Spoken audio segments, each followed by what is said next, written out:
we're reaching the climax of the story of the good news as Jesus comes near to Jerusalem and gets ready to enter it. And Mark is in partly because of his speed and his brevity and just focus, we feel this tension building as Jesus comes into Jerusalem.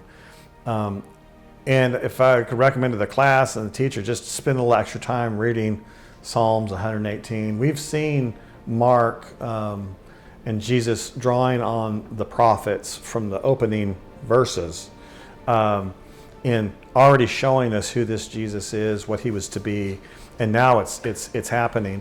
What's ironic about this section of Scripture and this part of the story is this theme of recognition and rejection is continued and really reaching a climax here as Jesus comes in to Jerusalem. On the one hand, at the beginning, we have like the triumphal entry as he comes into Jerusalem, and we see the people coming out in celebration. The Messiah or the King has come.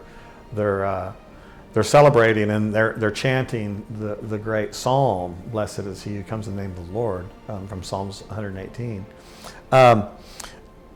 Hosanna in the highest.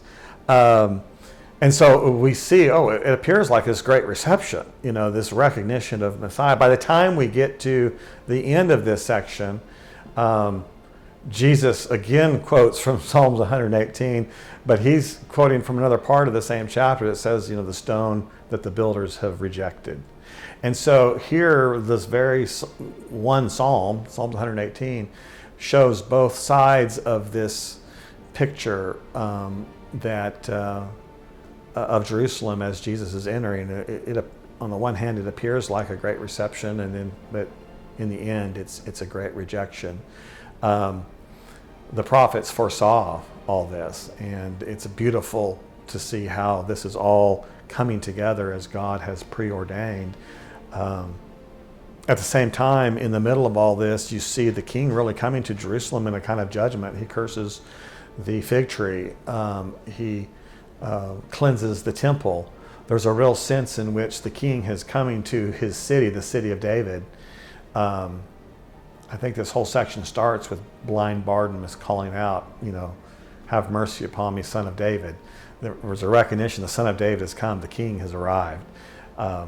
Blind Bartimaeus sees better than most, and he follows Jesus, and he goes forth and shares the good news of Jesus. But Jerusalem as a whole, and the very ones that start by celebrating his entry into the city, will later be calling for his crucifixion. And so it's a real